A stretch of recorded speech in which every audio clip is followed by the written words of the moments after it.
Saludos, mi queridísima y siempre bien ponderada gente de Terra. Aquí su rememorador favorito Virgilio de Sirene para darles la bienvenida y comentarles en persona que mis colegas de este canal, Sala de Archivo número 3, tienen mi visto bueno para resubir las grabaciones de mis sesiones de lectura en vivo. Quienes quieran participar en ellas están cordialmente invitados. En la descripción del video encontrarán los enlaces a todas mis plataformas, incluyendo mi Patreon, donde estarán estos mismos capítulos, pero editados / mejorados, por si les interesa el dato. Disfruten del show. Oh, el eco sería bueno como... Tienes razón. Probablemente serviría para las voces de Dreadnought. Les negamos su victoria. Esta muerte es nuestra. Y ahora... Va, ya. Ahí debería estar bien el audio. Eso les pido, porfa, que me confirmen. Según yo, sí. Porque le he bajado al micro... O sea, he muteado el micrófono de la cámara y me he quedado con este, que es el que...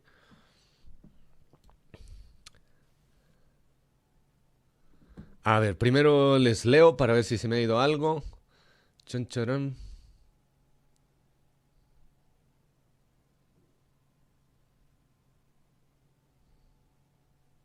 Abriéndole el ojo del terror.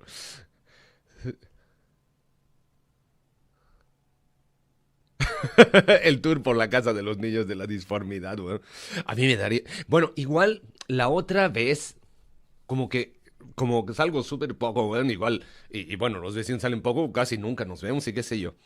Pero la otra vez, como que pasé muy a la rápida por una de las casas y caché que el departamento de una de la familia de la disformidad es igual de chico, ¿ya? Entonces, este departamento para una persona, así, piola, no pasa nada, digamos, hasta yo aquí tengo un poco de espacio para moverme y qué sé yo. Y de paso, soy alguien que no tiene tantas cosas, entonces en este espacio me manejo. Pero allá, donde la cría de la disformidad que más chilla, creo que son cuatro. O sea, papá, mamá y dos niñas. Entonces me imagino que el hecho de estar todo el día en un lugar tan chico igual debe tener una incidencia en el comportamiento, ¿no? Y me imagino. Ahora solo falta el lore de Frogaria. Ah, ya, lo vamos a dejar para otra, para no dar todo de una. No, pero está prometido. Yo me acuerdo, he dado la palabra de que lo vamos a tomar. Igual todo empieza con historias súper random, así, lo de los sapos y los hongos. Ya, de momento voy a copiar el título de Keox, Peregrino errante de la 11ª Legión, Señor de las Tormentas y Heredero del Silencio Primordial. ¡Ah, canijo! Está bueno. Ya, a ver, Keox. Aquí. Bueno, Peregrino Errante ya lo he memorizado. De la 11ª, ya está fácil. Señor de las Tormentas y Heredero del Silencio Primordial. Esa última parte me va a tomar un poquito más para memorizar. Queda muy bien el eco para voces de personajes en máquina o robótica. Ya, perfecto, perfecto. ¿Cuál sería mi personaje favorito de Warhammer? No es una pregunta fácil. Y, o sea, dar una respuesta no es una pregunta fácil. Me voy a permitir la libertad de mencionar un grupito de los que son mis favoritos. Y ya para escoger uno entre ellos tendría que pensar más y me tardaría. Entonces voy a dar como esa parte. Serían Saulito, Garvey, el... está Garro, oye, puta, ya ahí se nota un poco el patrón, ¿no? Son los leales de legiones traidoras. Pero los principales así, Saulito, Garvey, sí. O sea, Tarik también me gusta, pero Tarik, pucha, a ver. Ahora sí, si a eso aumentamos la escritura, yo creo que sería Garvey. Puta, pero es que Saulito es tercera. Bueno, entre esos anda, digamos, ¿ya? Y Acton Cruce también. El, de hecho, o sea, si lo pensamos, los lobos lunares, puta, así tiene así grandes personajes muy queridos. O sea, no extiendo a los hijos de Horus, pero lobos lunares forever. Obviamente no al palmero culeado, así.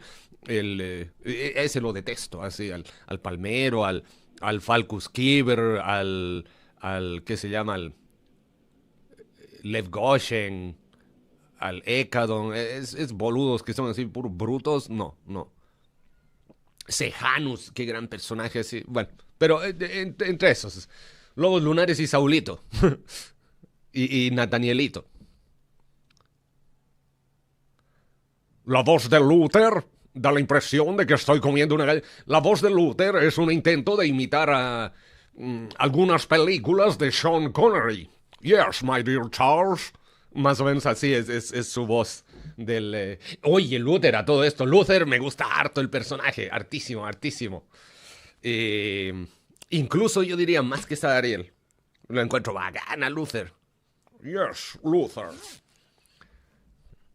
Hermano Amadís, gran referente. Ya, bueno, empecemos entonces, amigos míos, con la Legión.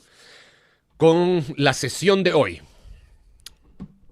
Entonces, empecemos con el capítulo 11. Conversaciones a la luz de las estrellas. Diamat, año 200 de la Gran Cruzada del Emperador. Perdón. A todo esto, comentario, aprovechando antes de que me olvide. Esta parte, Diamat, año 200 de la Gran Cruzada del Emperador, o en el otro caso, Caliban, 200 años de la Gran Cruzada del Emperador, al principio me pareció muy cool. Oh, qué bien que te posicionen en el lugar. Pero una vez que todos los eventos transcurren en los mismos lugares, ya se vuelve innecesario, redundante e innecesario. Porque a partir del capítulo 3, creo, o 4 tal vez, todo el tiempo es año 200 de la Gran Cruzada del Emperador y es Diamat, Caliban, Diamat, Caliban, Diamat, Caliban. Entonces, esta wea de año 200, salvo que cambie, no tiene para qué seguir. Entonces, un poco, como que perdió su valor esa cosita, ese dato. ¡Hoy, bienvenido, querido Ogrin! Gusto tenerlo presente, bienvenido sea. Muy bien. Procedamos entonces. El ataque fue tan rápido que pilló a Nemiel momentáneamente por sorpresa. En solo un instante los pretorianos se volvieron borrosos en un movimiento mortal, apuntando con sus armas y cargando a través de los escasos metros que los separaban de los astartes. Lanzaproyectiles de cañón múltiple disparaban contra los ángeles oscuros y sus cargas explosivas detonaban en una serie de fuertes estallidos sobre la superficie de ceramita de sus armaduras. Los guerreros se tambalearon bajo la lluvia de disparos y la sangre brotó de las heridas de sus brazos, torsos y piernas. Indicadores rojos de advertencia parpadeaban frenéticamente en la pantalla del casco de Nemiel. El dolor inundaba su pecho y, de repente, los brazos le pesaron casi el doble de lo normal. Un proyectil pretoriano había atravesado con toda seguridad un grupo de fibras musculares sintéticas bajo el peto de su armadura. El hermano sargento Cole fue el primero en reaccionar. No había tiempo para preguntas o recriminaciones. Los pretorianos se acercaban a ellos a la velocidad del rayo, blandiendo garras de combate y masas de energía que ridiculizaban sus armaduras modelo cruzado. El terrano se tambaleó un poco hacia atrás bajo la potente ráfaga de explosivos, rugiendo una maldición en alguna lengua olvidada y devolviendo el fuego con su volter. Los proyectiles alcanzaron a uno de los Esquitari en el pecho y en la cabeza y se aplastaron contra las placas de la armadura del aumentado guerrero sin causarle daños graves. Pero el gesto de resistencia fue suficiente para lograr que el resto de la escuadra entrase en acción. Los volters disparaban contra los pretorianos y la potencia de fuego entorpecía su avance. La sangre y otros fluidos brotaban de las leves heridas. Las salpicaduras del líquido se transformaban en vapor con un silbido al chocar contra la biónica sobrealimentada de los pretorianos. Nemiel percibía el agrio hedor de los compuestos de adrenalina y de los agitadores de hormonas. A la derecha de Nemiel se oyó el silbido del aire sobrecalentado cuando el hermano Marces disparó a quemarropa con su rifle de fusión a un Esquitari que se acercaba. El arma antitanque voló al enemigo en una lluvia de chispas y de trozos de carne carbonizada. El pretoriano que cargaba contra Nemiel era una bestia enorme, más parecida a una máquina que a un hombre. Con una mezcla de articulaciones biónicas, musculatura sintética, derivaciones de adrenalina y placas de armadura. Su cabeza estaba oculta tras un caparazón de metal sin rostro cargado de nodos de auspex de espectro múltiple en lugar de orejas, nariz y boca. Su peto estaba decorado, por decirlo de alguna manera, con símbolos de códigos de barra y pequeñas placas de reluciente e iridiscente metal. Posiblemente se tratase de una especie de paladín o del líder del destacamento. Nemiel no estaba seguro. La mano izquierda del pretoriano había sido sustituida por una inmensa garra de combate de 3 dedos, con las puntas curvas forradas de adamantium y tan afiladas que uno podía verse reflejado en ellas. El guerrero arremetió contra Nemiel a una velocidad apabullante y le dio un zarpazo en plena cara. El Redentor sabía que no tenía sentido intentar detener algo tan grande. Su garra de combate se desharía de su Crucius sin problemas, o peor aún, lo partiría en dos. De modo que se limitó a agacharse, dejando que el pretoriano le pasase por encima sin causarle ningún daño, y golpeó al guerrero en el codo con su cayado. El campo de energía del Crucius impactó contra la articulación biónica y la fundió con un estallido de luz actínica, pero el gigante apenas pareció darse cuenta. El inmenso guerrero giró sobre su talón izquierdo y propinó un golpe a Nemiel en la frente con el codo derecho. La ceramita crujió fuertemente en los oídos de Nemiel y el impacto le hizo perder el equilibrio. Aterrizó sobre su espada y las lecturas de su casco crepitaron. Sin pensar, el Astartes disparó rápidamente en dirección al pretoriano y su gesto se vio recompensado con el sonido de los proyectiles que golpeaban su armadura. El Esquitari no era más que una forma borrosa que aparecía y desaparecía como un monstruoso fantasma ante los dañados sistemas ópticos del casco. El pretoriano se acercó más y estiró el brazo para agarrar la pierna derecha de Nemiel. Hubo un nuevo estallido de luz y otro aullido de aire torturado azotó a Nemiel. El disparo de Marces vaporizó la garra del pretoriano desde el codo y cubrió de ampollas los hombros y el pecho acorazados del guerrero. El Esquitari se tambaleó hacia atrás con los autosentidos momentáneamente sobrecargados. Nemiel bajó su arma y desactivó el seguro del casco. Desabrochó los cierres con gran habilidad y se lo arrancó de la cabeza, parpadeando ante la tenue luz roja del distante sol de Diamat. A su alrededor se liberaba una salvaje refriega mientras sus hermanos de batalla luchaban contra los exhaustivamente armados pretorianos. El hermano Jung yacía en el suelo con el peto de su armadura partido en dos como si fuera papel y cubierto de sangre. El tecnomarín Askelon agarró a otro de los pretorianos de la garganta, levantó a la bestia del suelo con su servobrazo y aplastó la columna vertebral revestida de metal del Esquitari. Nemiel volvió su atención rápidamente hacia el pretoriano de un brazo que estaba a unos pocos metros de distancia. El aumentado guerrero estaba agachado. El aire brillaba alrededor de su armadura chamuscada y su cuerpo permanecía inquietantemente inmóvil mientras reconfiguraba los nodos de su auspex. Nemiel apuntó cuidadosamente con su volter y se preparó para atravesarle la garganta de un tiro. De repente, un extraño bramido de código binario atravesó como una cuchilla los sonidos de la batalla y los pretorianos se alejaron de los ángeles oscuros. Retrocedieron una docena de pasos y bajaron sus armas. Sus pechos palpitaban por el esfuerzo y las sustancias de combate que hervían en sus venas.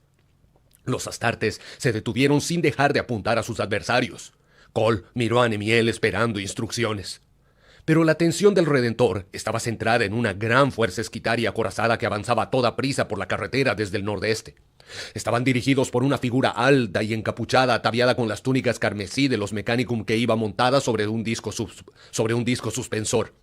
Nemiel se puso rápidamente de pie conforme la figura se acercaba.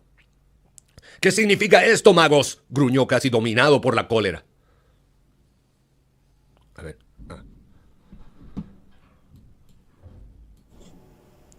Error, parámetros de amenaza incorrectos, error de identificación, respondió el magos en gótico clásico.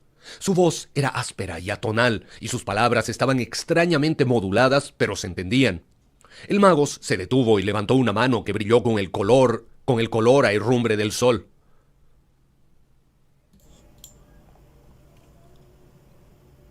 pido disculpas.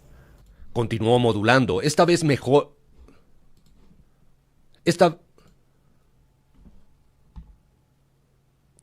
Continuó modulando, esta vez mejor con su voz sintética.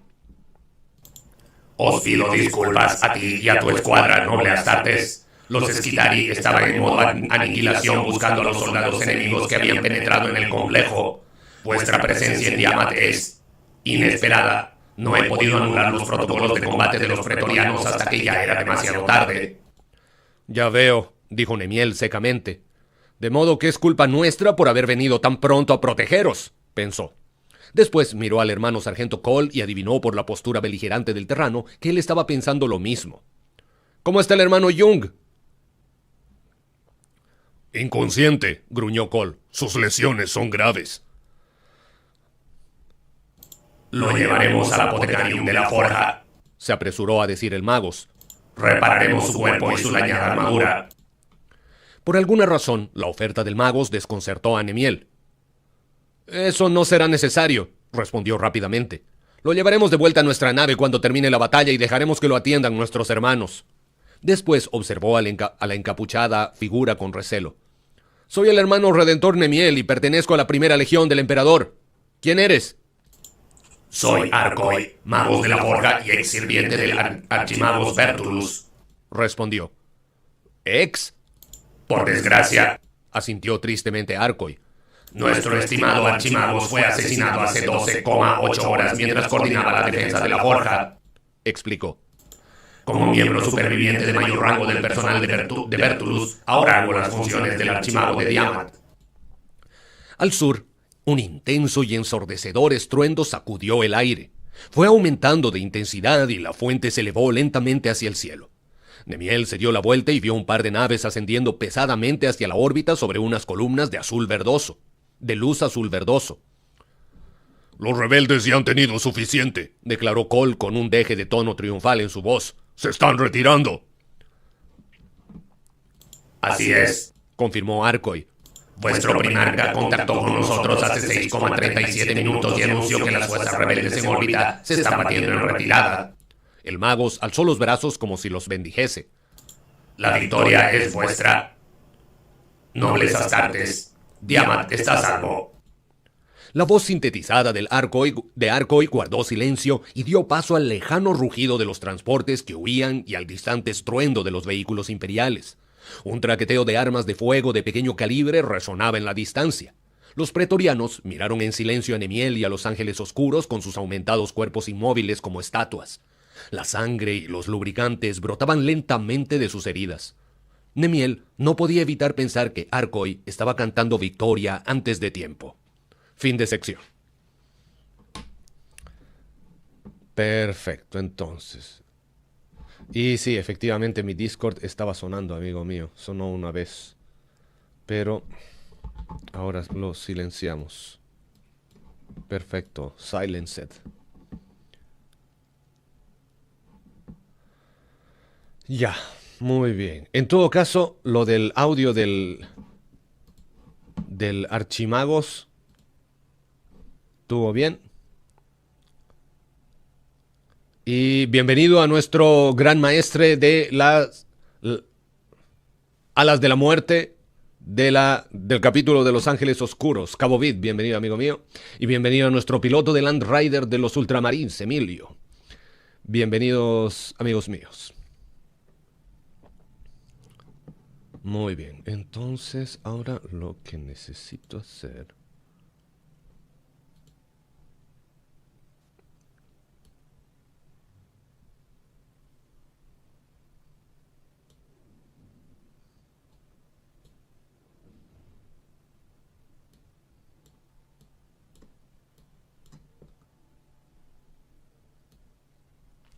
ahí, perfecto.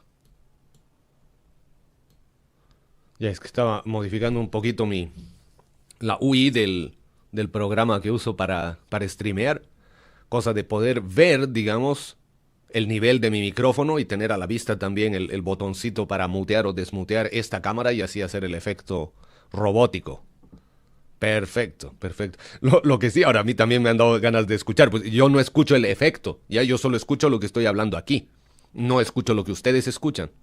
Ya, entonces, después voy a hacer unas pruebas así para estrenar el efecto.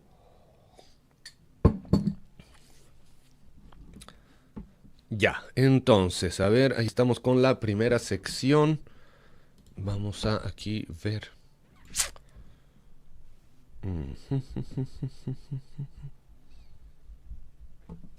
Oh, conche su madre, casi dejo la cake.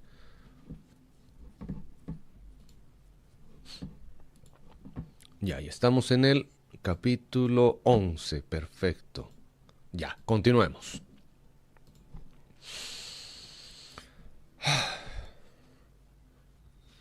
Oh, qué bueno. Me están hypeando, amigos. Me están hypeando. Ahora estoy tan contento que después vamos a ver 2 veces Bolívar el héroe. Ya, go.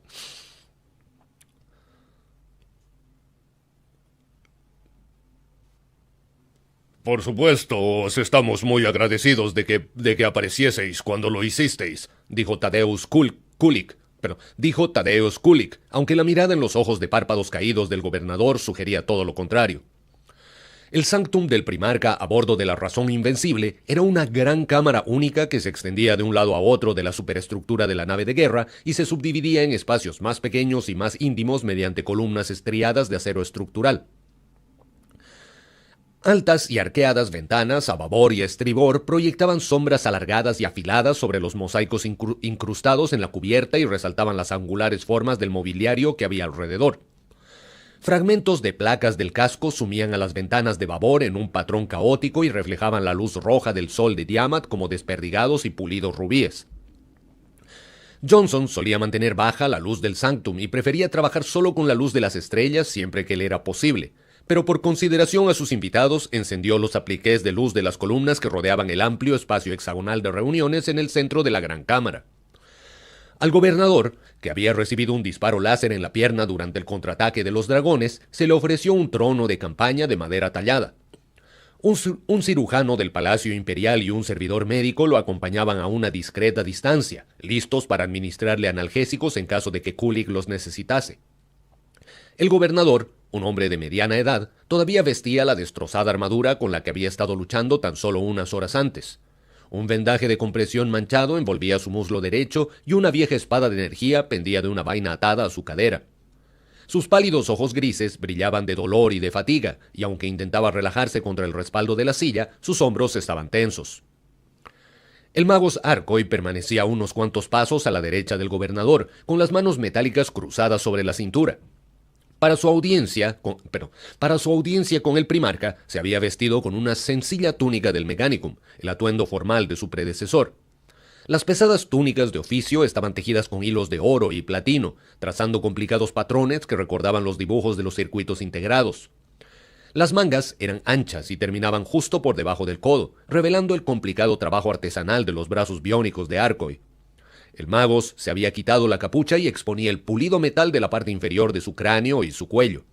Los cables de datos y los tubos refrigerantes estaban agrupados a ambos lados de su garganta de acero. Los nodos de Auspex y los receptores estaban dispuestos alrededor de la rejilla de voz instalada en el espacio, donde en su día había estado su boca. El Magos tenía un par de ojos augméticos en la parte superior del rostro que brillaban con débiles puntos de luz azul.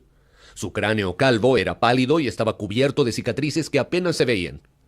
Nemiel no podía detectar emoción alguna en el Magos.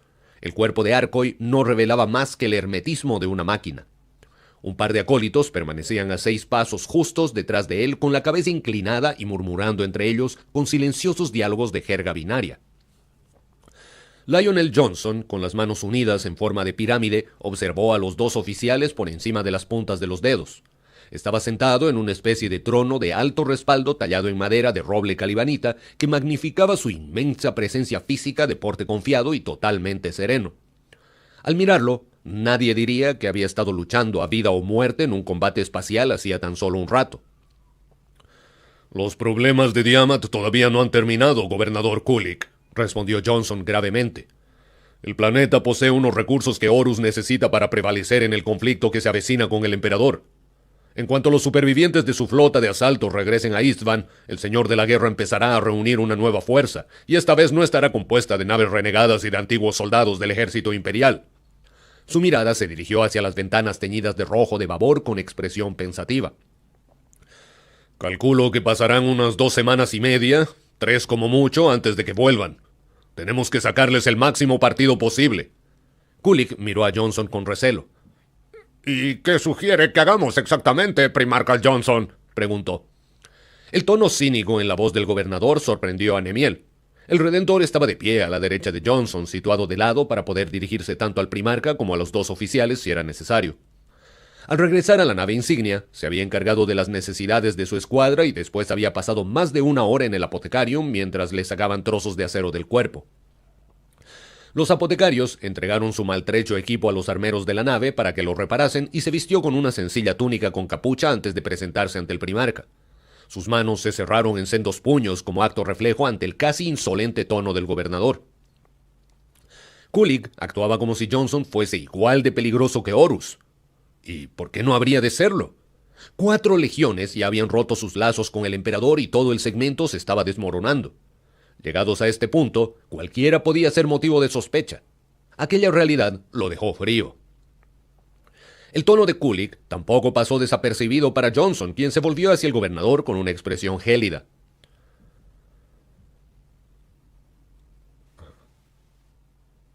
Sugiero que continuéis cumpliendo con vuestro deber, señor, respondió fríamente.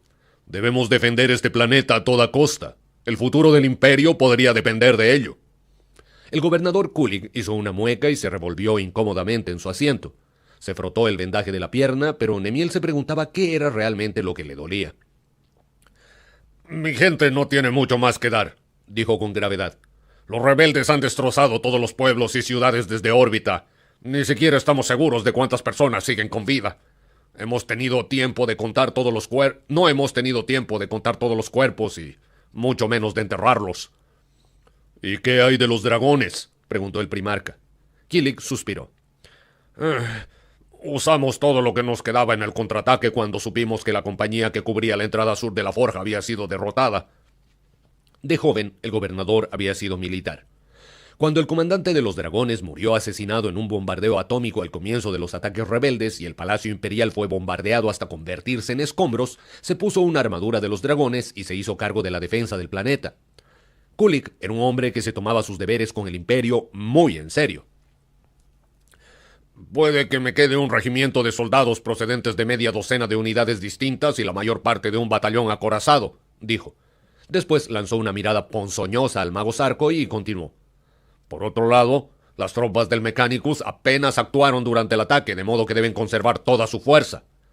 Johnson se volvió hacia el mago y arqueó una ceja de manera inquisitiva.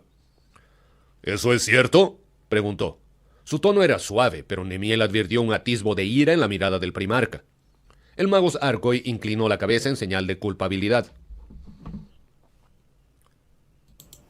El archimago Bertolus ordenó que la Tecnoguardia se emplease únicamente para defender nuestros complejos de forja del planeta, dijo. Muchos de nosotros intentamos convencerlo para que cambiase de opinión, pero dijo que sus órdenes provenían de Marte. Tampoco es que aquello influyese mucho en el resultado, escupió Kulik. Los rebeldes saquearon todas las pequeñas forjas y fábricas. Pero no consiguieron apoderarse de más del 12% de nuestro principal complejo fuera de Shantus, señaló el mago Sarkoy. Y si nosotros no hubiésemos sangrado para evitarlo, estoy convencido de que ese porcentaje habría sido mucho mayor, replicó cada vez más iracundo el gobernador. Este no es momento de recriminaciones, amigos, declaró Johnson levantando la mano para impedir que siguieran haciéndose reproches. Hemos luchado duro y hemos ganado un poco de tiempo, pero eso es todo. Ahora díganos, mago Sarkoy, ¿cuántos soldados puede reunir el Mechanicum para la defensa de Diamat? El magos hizo una pausa.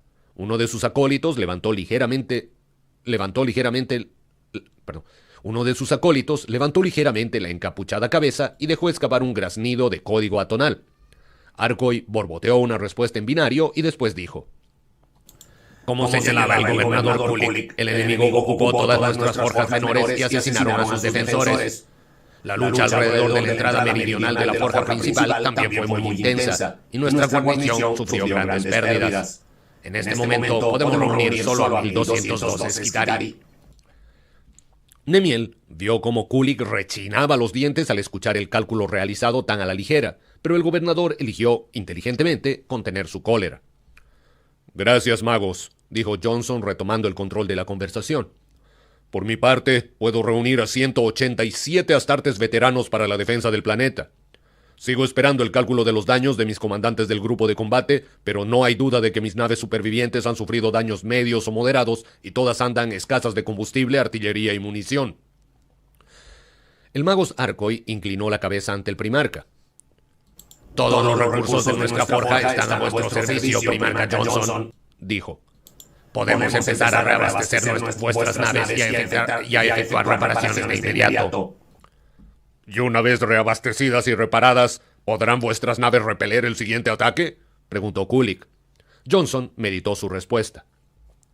Es poco probable, admitió. Las retendremos todo lo que podamos, pero mis naves no están en condiciones de mantener un combate prolongado. Sin embargo, Tened en cuenta que el tiempo no está de parte de Horus. Sabe que una inmensa fuerza de Astartes va de camino para atacar Istvan y podría llegar aquí en cualquier momento en las próximas semanas. Cada día que consigamos resistir nos acercará a la victoria. Si lo único que tenemos que hacer es cerrarnos en banda y hacer que esos malnacidos paguen por cada kilómetro, es algo en lo que tenemos mucha experiencia, dijo Kulik ansiosamente. Y nosotros estaremos a vuestro lado en todo momento, afirmó Johnson inclinando la cabeza. Después se volvió hacia el mago Arkoy y prosiguió. Tenemos mucho que planificar, dijo. ¿Puedo hacerle una pequeña petición, magos? Por supuesto, primarca, respondió Arkoy. Johnson sonrió. Lo que más necesito ahora mismo es información, empezó. En concreto, necesito un cálculo del material que los rebeldes consiguieron llevarse de vuestras forjas, así como un inventario de todo lo que pueda y de dónde está almacenado. Arkoy tardó unos instantes en responder. Kulik se volvió para mirar al magos y lo atravesó con la mirada. Hay un pequeño problema, respondió al fin. Las forjas menores fueron prácticamente destruidas y se perdieron gran parte de los datos de almacenaje. Johnson levantó una mano apaciguadora. Por supuesto, magos. Entiendo, dijo. Con un inventario del material almacenado en la forja principal será suficiente. El magos inclinó la cabeza. Gracias por su comprensión, primarca, respondió. Ordenaré a mis acólitos que empiecen a recopilar datos de inmediato. El primarca sonrió, pero su mirada era calculadora. Gracias, magos Arkoy, dijo. Ahora, si me disculpan, debo atender las necesidades de mis hermanos. Volveremos a reunirnos mañana para discutir un plan integrado de defensa.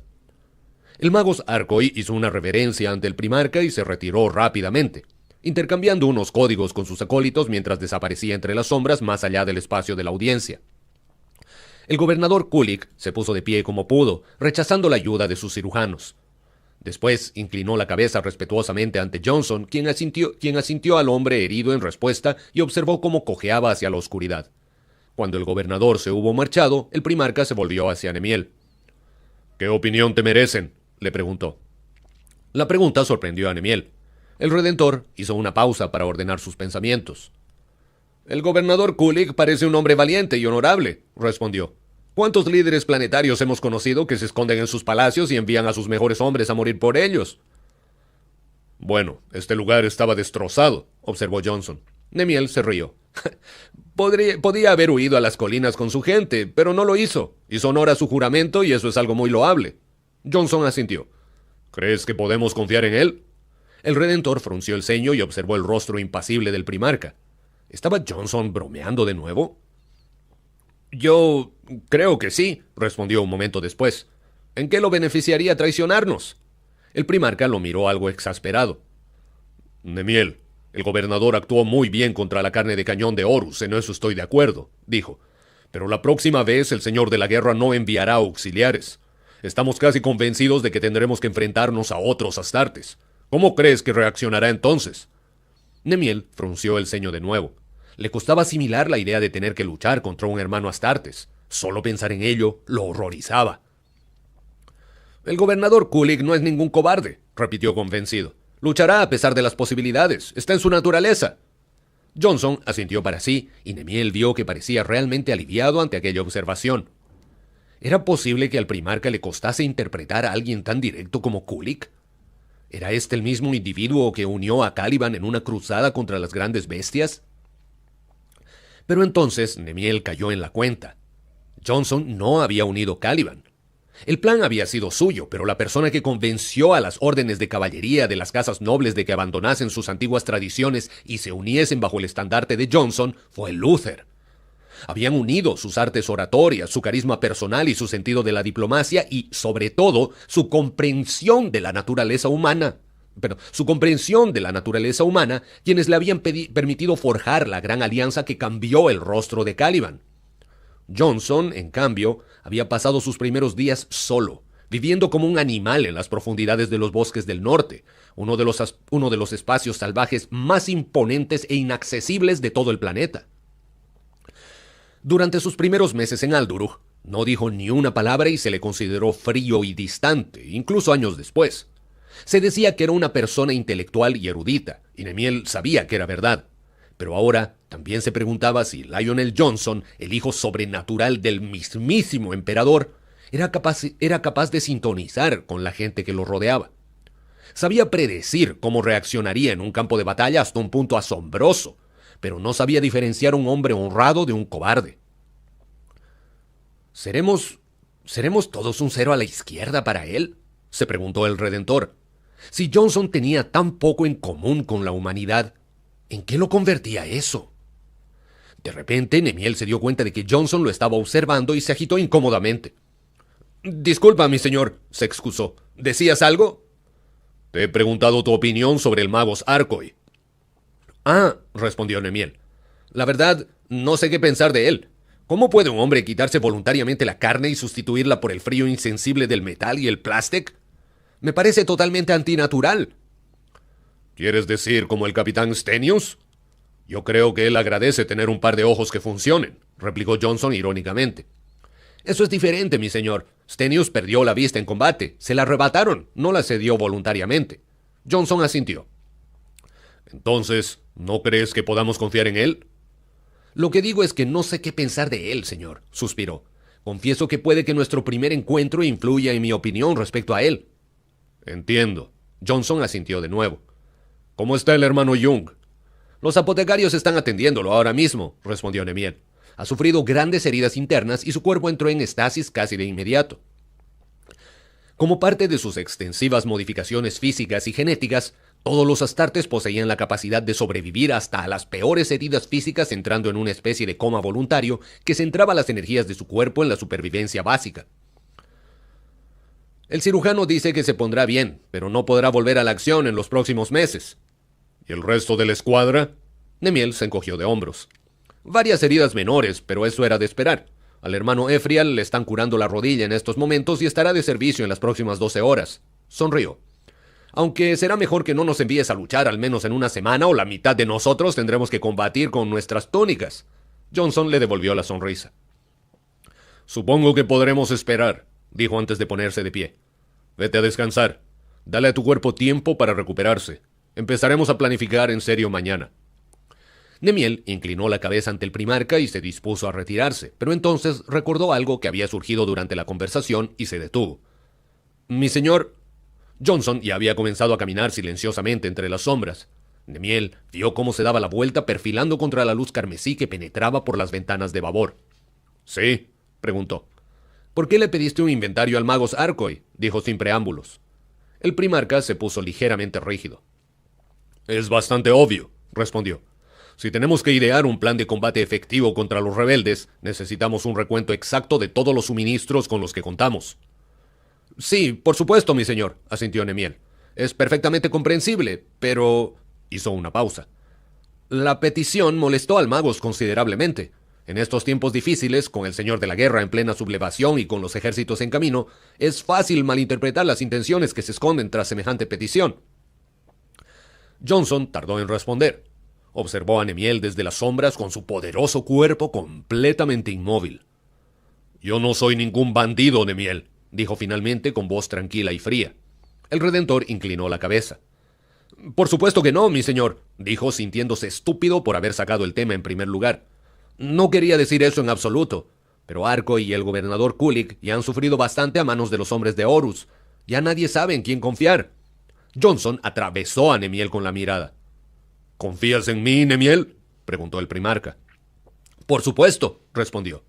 «Entonces vete a descansar», le ordenó Johnson, «y déjame a Arcoy y a Kulik a mí». El primarca se volvió una vez más, deslizándose como un gato salvaje hacia la oscuridad. Nemiel observó cómo se marchaba y, de repente, una sensación de inquietud se apoderó de él. Fin de capítulo. Este final del capítulo lo encontré muy interesante, lo disfruté así a partir de la... después de que se van el Arcoy y el Kulik, vale decir, la conversación, el diálogo entre Nemiel y Johnson, estuvo bueno. Tuvo hartos matices, entonces como que me deja pensando en diferentes cosas así. Por un lado, ya, igual la sorpresa de Nemiel, yo creo que va un poco de la mano con la sorpresa nuestra, en el sentido de que, ya, se supone que es o sea, no se supone, es un primarca, ya es alguien que está por encima de todos nosotros, así, o sea, de todos los astartes, más aún de los humanos, puta, es un dios, un joven dios, como dicen en algunos capítulos de las novelas. Es un erudito, es un intelectual, toda la cuestión, pero ahí salta la cuestión de que, ya, a ver, me está preguntando si confío en ellos o qué me parece, porque él está en el fondo costando sacar la conclusión, no sabe distinguir, digamos, a un tonto de un cobarde, esta cuestión. Pero ¿cómo? Si él al final de cuentas es el que cambió Caliban. Ah, no, momento. Él es el que hizo el plan, pero el que ejecutó fue el grandioso, único y maravilloso Luther. Y entonces, claro, y este empezó siendo un salvaje y lo encontraron y qué sé yo, y en el fondo, creo que ahora entiendo por qué le dicen autista, pero en todo caso está mal, o sea, demasiado superficialmente dicho eso. Sería un poco más como un Asperger. Y, y ahora no sé si está dentro del espectro, pero claro, es una sobresimplificación al final de cuentas. Entonces, a ver, me quedo con la duda. Si no estoy mal, sería Asperger. ¿Cómo se llama la condición que, cómo lo diríamos? Que se caracteriza por dificultad para leer a las otras personas. Puta, ojalá que no me diga dislexia. Puta mierda. Ay. A ver, pero espera.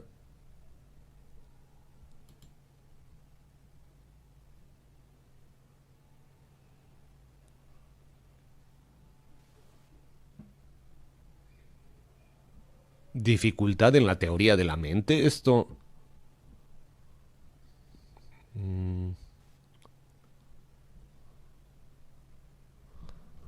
No, aquí me ha respondido cualquier boludez YouTube. Así que vamos a hacer otra investigación rápida mientras hacemos el breve descanso y enseguida los leo. A ver, querida ChatGPT, ayúdame.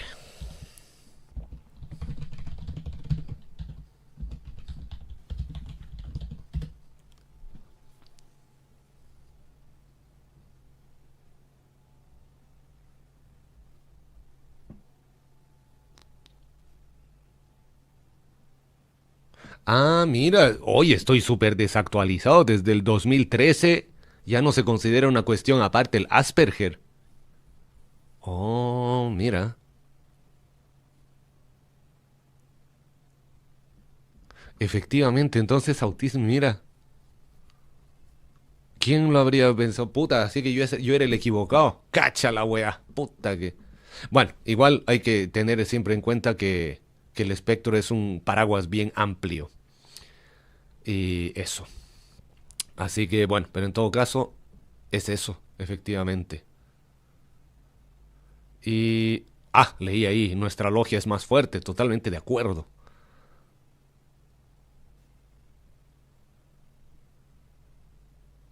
Le cuesta leer a este que es complejo como el mecanismo de un chupete y tiene la poca vergüenza de decirle al otro que no sabía leer los corazones de los hombres. Ay, señor. El, al león le faltó un jazz. Sí, sí, completamente.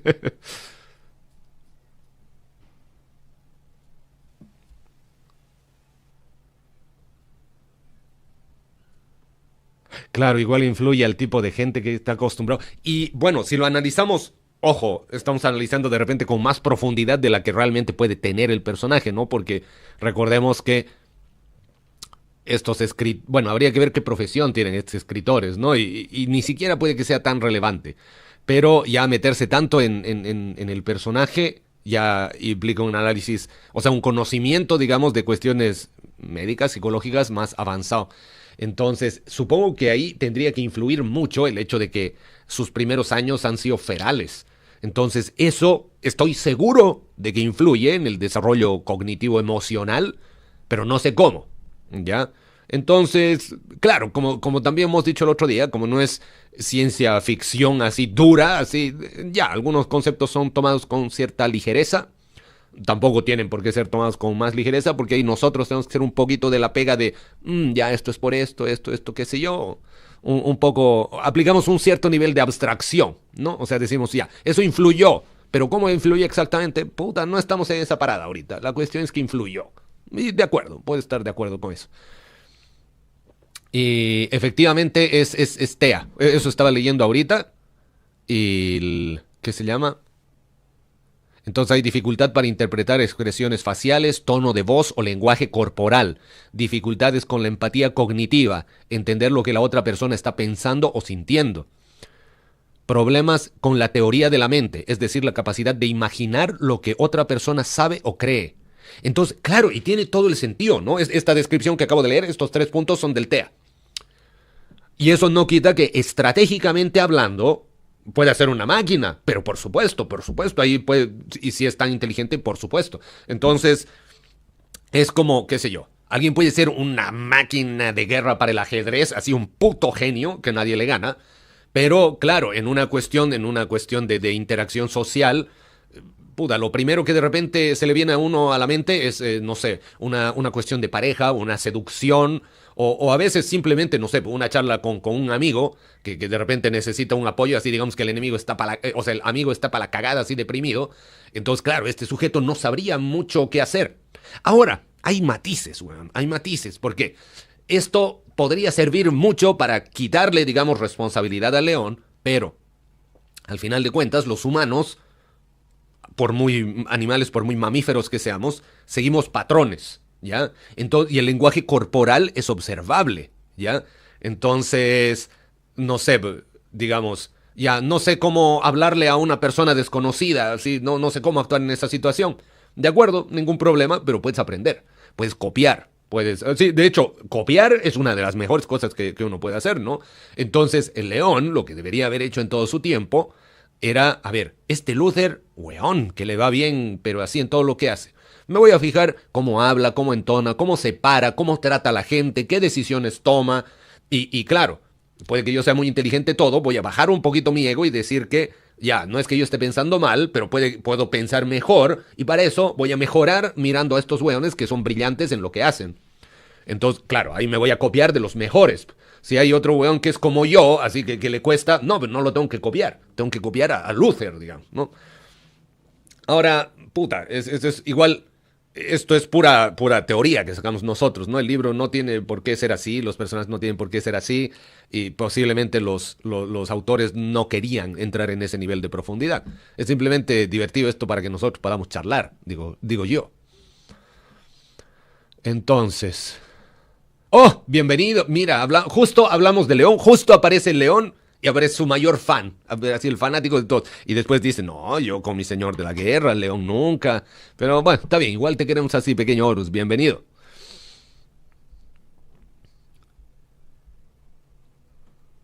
Le hubiera venido bien que el emperador hubiese llegado 20 o 50 años después, le hubiera tocado a León lidiar con la gente cuando los monstruos se hubieran acabado. Hermano, sí, totalmente, y hubiese cambiado mucho, pues hubiese cambiado mucho porque hubiese igual estado ahí obligado a levelear las skills sociales. Hubiese dicho, ay, Luther, puta la weá, está muy complicado esto, así que, a ver, ¿qué hacemos? Y ahí mal que mal aprende, pues.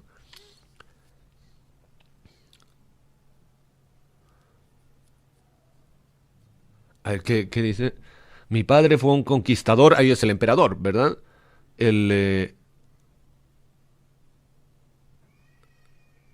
Y yo me volví uno en su nombre. Ah, yo me volví un conquistador en nombre suyo. Pero esa no es mi naturaleza. Mi naturaleza es acabar con los enemigos de la humanidad. Ah, ya, ahí como que está reconociendo que, claro, lo suyo es pelear. No, entiendo, tiene igual relevancia. Mi hija tiene TEA y sí le cuesta identificar ciertas cosas. Ya, claro, efectivamente entonces debe ser difícil, pero ya estoy hablando desde la ignorancia y la mejor intención, por si acaso.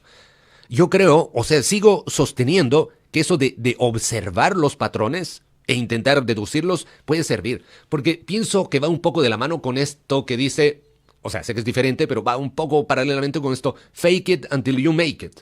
¿ya? Es, por ejemplo, la proyección de la seguridad, la seguridad que uno proyecta. Hay mucha gente que es muy insegura, ¿ya? Y una recomendación es, ya, falsea, simula hasta que te salga de verdad. Y yo creo que eso es muy cierto. O sea, es que hasta yo en mi vida lo he experimentado y, puta, no sé, tengo que ir a exponer un tema, pero estoy cagado de miedo. Pero, puta, puedo intentar demostrar otra cosa hasta que se vuelva esa cosa natural en mí. Y ahí uno va desarrollando. Ahora, obviamente, no soy profesional, no cacho ni una wea. Pero yo creo que deben haber maneras de hacer frente igual, hacer frente a la condición. Pero no nos dijiste cuál fue la respuesta de la novia del Magos. ¿Cómo que la novia del Magos es mi novia? Ya, Magos, no me la vas a quitar. Bueno, lastimosamente es bien facilonga ChatGPT y se mete con todos. Pero mira, lo que yo le pregunto es básicamente lo que les he leído. O tal vez yo he quedado muy atrás en el chat. Elon Musk estea, yo creo que sí, pero también yo creo que raya en lo psicópata ese culeo. Porque efectivamente tiene que haber algo de eso, pero es que, bueno, pero es que también está la educación que recibió y lo hijo de puta que era su papá, weón. No lo estoy defendiendo, pero puta, de que es un personaje completo, lo es.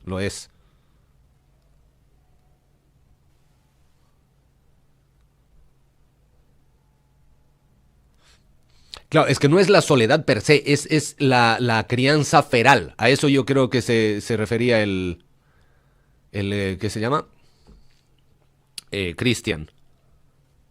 Pero incluso una vez leía, vi un video, no me acuerdo qué era, pero alguna fuente de información que decía que incluso influye en el humano y en su desarrollo emocional el hecho de que si cuando era bebé lo han así como acunado cerca al cuerpo, hasta esa weá influye.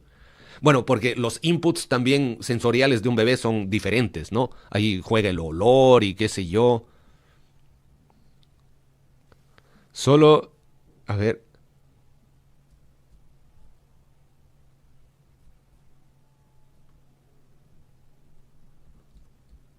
A ver. Espera, ya me perdí. Es que no, pucha, como me voy atrasando, no sé qué parte hace referencia a qué weá que he dicho, weón. Y como también digo mil weás, me confundo un poquitín, weón. Así que mis disculpas. A ver, solo tiene que un pase león por ser rubia. Ay, pequeño oro. Ay, eso hace, observa y copia. Yo creo que es clave eso, weón. Así que se puede, vamos. Recuérdale. Bueno, no sé cuántos años tiene tu hija, pero desde pequeña recuérdale que su mente es más fuerte. Y cualquier cosa así, le hacemos un video recordatorio. Vuestra mente es más fuerte. Pero me imagino que es chiquita, así que es momento especial para empezar a inculcarle los valores calibanitas de la fortaleza mental emocional.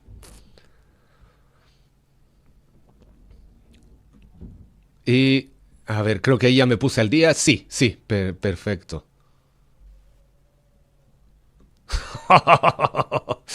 Ahí está. Pero un momento, yo estaba leyendo lo de Pequeño Horus y sus impulsos.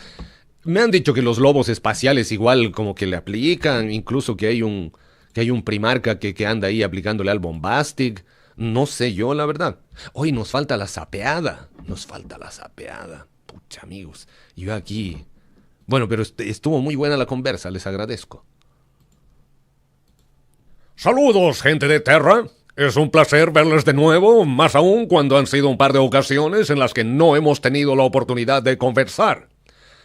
Es una alegría, como siempre. Es motivo de gozo y sé que se repetirá, lo cual también reconforta mi corazón, en especial en estos momentos de grandes dificultades.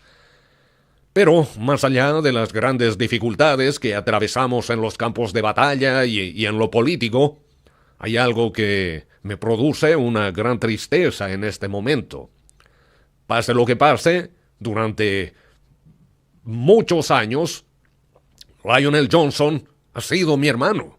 El vínculo que nos une es grande. Mi aprecio por él lo es también. Y es por eso que estas situaciones a las que él tiene que enfrentarse y en las que sufre algunas dificultades me apenan. Quisiera poder estar a su lado y y enfrentarnos juntos a estas dificultades, y siento que podríamos tener éxito en cualquier misión sin importar lo difícil que sea. Pero lastimosamente las cosas no son así. Lastimosamente las cosas no salen como uno quisiera que salgan. Y simplemente debemos enfrentar lo que venga. Y en cuanto a lo que viene, en este siguiente capítulo, les aseguro que nos enfrentaremos a terribles verdades. Algo que suena prometedor, ¿verdad? Entonces, no esperemos más y no dejemos que la tristeza que acompaña a los sucesos recientes embargue nuestros corazones. Dejemos que la luz brille en ellos, la fuerza y la esperanza de todo Caliban, porque nuestra mente es más fuerte. Vamos por este capítulo 12, querida gente de Terra. Nos veremos pronto. En lo que llevamos de novelas, nunca ha habido una conversación propiamente dicha entre Luther y el León. Negativo, Móvil 8.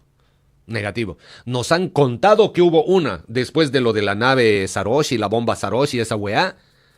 Sabemos que hubo un diálogo entre el León y Luther. Pero qué se dijeron, qué sé yo, nadie sabe. Durante ese diálogo el León miró muy feo a Sahariel. Sahariel incluso se sintió incómodo. Y después de ese diálogo las cosas no fueron iguales. Y ahí todo cagó. Pero bueno. Un lobo espacial sentía cosas en su pata. ¡Ay, señor! Ya, muy bien. Continuemos entonces con capítulo 12. Terribles verdades. Caliban, año 200 de la Gran Cruzada del Emperador. El horror y la repugnancia amenazaban con apoderarse de Sahariel. El bibliotecario lanzó un grito de ira al ver la maldad que tenía delante y sus sentidos cambiaron de nuevo. Una luz blanca que emergía de los cuerpos de sus hermanos astartes y de las retorcidas monstruosidades contra las que luchaban inundaba el pasillo. En un latido, el mundo redujo su velocidad hasta casi detenerse y transformó la desesperada batalla en una especie de retablo. Sahariel podía ver a través de los cuerpos de sus enemigos de sus amigos y sus enemigos. Veía sus corazones latiendo y la sangre caliente corriendo lentamente por sus venas. Veía el ícor que tenía los cuerpos de los terribles gusanos y la inmunda corrupción que se expandía en su interior. Uno de los monstruos se había apoderado del hermano Atias. Estaba enroscado alrededor de su rostro y apretaba con sus mandíbulas su cráneo revestido de acero. En la boca de la criatura había una larga púa de hueso cubierta de un potente músculo que le impulsaba hacia adelante con la fuerza de una bala dirigida a la parte trasera de la cabeza de Atias. Un canal en el interior de la aguja ósea resumaba un hediondo veneno. El horror de Sahariel se transformó en pura y justificada rabia. El bibliotecario reunió la furia de la disformidad y dibujó un amplio arco con su báculo lanzando letales zarcillos de abrasador fuego blanco hacia todas las criaturas que veía. Estos atravesaron la carne de los monstruos como rayos e hicieron hervir el líquido de su interior. El Astartes sintió que sus venas se congelaban y su corazón se contrajo de dolor. Entonces el mundo volvió a recuperar el movimiento. Una docena de criaturas explotaron, bañando a la escuadra en trozos de quitina y envolviéndola en una niebla de nauseabundo ícor. Sahariel se echó hacia atrás aturdido por la intensidad de su visión. Israfael lo llamaba visión de terror. Solo la había experimentado una vez previamente, cuando luchaba contra el león calibanita. Durante ese instante extendió su conciencia parcialmente en la disformidad. Los cables de su capucha psíquica estaban tan fríos que le quemaban la piel. El Astartes se sobrecogió al pensar en lo que podría haber pasado si se hubiese expuesto ante aquellas terribles energías en el pasillo sin la protección de su capucha. La oscuridad del corredor se iluminó con los estampidos de las armas de fuego mientras la escuadra se defendía del repentino ataque de los gusanos acorazados. El señor del capítulo Astelan seguía de pie y mandó a 2 de los monstruos por los aires con unos tiros certeros de su pistola y partió a otro por la mitad con un tajo de su espada sierra. El hermano Gideon se levantó, se quitó de encima el cuerpo del gusano al que había matado e hizo pedazos a otro que se había agarrado a la espalda de uno de sus compañeros. Atias corrió a ayudar a otro camarada que estaba en el suelo y su temible máscara se iluminó con las infernales llamas de su pistola. Lanzando un feroz grito, Sahariel corrió hacia la lucha. El bibliotecario centró su ira en el báculo psíquico que tenía entre las manos, lo que lo envolvió en una crepitante aura de energía psíquica. Todos los gusanos que golpeó fueron incinerados en un fogonazo de fuego azul y un chisporroteante trueno que arrojó su cáscara hecha añicos por el aire. En cuestión de segundos destruyó media docena de gusanos y después, del mismo modo repentino en que había empezado, la batalla terminó. Los astartes estaban de pie formando un círculo irregular y mirando hacia afuera, inspeccionando el lugar. Sus armaduras estaban llenas de marcas y abolladuras y sus pistolas humeaban. El halo azul del Proper Goldbolter flotaba en el denso aire que los rodeaba y los cuerpos destrozados de más de una veintena de gusanos yacían a sus pies. Varios de los astartes habían sufrido heridas leves, pero ninguno de ellos había caído presa de los temibles aguijones de las bestias. ¿Qué son estas criaturas?, preguntó Sahariel mientras investigaba uno de los cadáveres con el extremo inferior de su báculo. Son gusanos dominadores, dijo Astelan empujando suavemente a una de las criaturas muertas con la punta de la bota. Cuando era pequeño los cazábamos, pero en el lugar del que yo vengo no crecían mucho más de medio metro. Sahariel había oído hablar de los gusanos dominadores, como la mayoría de los niños calibanitas, pero nunca había visto ninguno.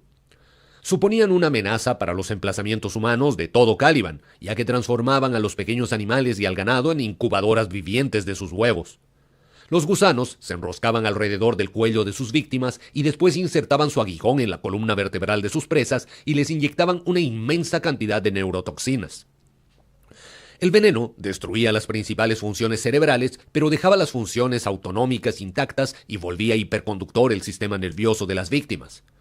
Todavía agarrados a ellas, los gusanos segregaban unas enzimas que introducían en la médula espinal de la presa, lo que les otorgaba un rudimentario control sobre sus funciones motoras. Después, las bestias conducirían literalmente a las víctimas, todas vivas, hacia su nido comunitario, donde la reina del nido inyectaría los huevos en su interior. Ocasionalmente, los gusanos conseguían profanar tumbas humanas frescas e intentaban apoderarse del cuerpo para horror de los parientes del difunto. A las Astartes se le pusieron los pelos de punta al pensar en el gusano que había estado golpeando su casco y en el aguijón con forma de daga que la bestia había intentado clavar en la parte trasera de su cráneo. Me temo que ya sabemos lo que le sucedió a los Yeager, declaró tristemente, y probablemente a la mayoría de los trabajadores también.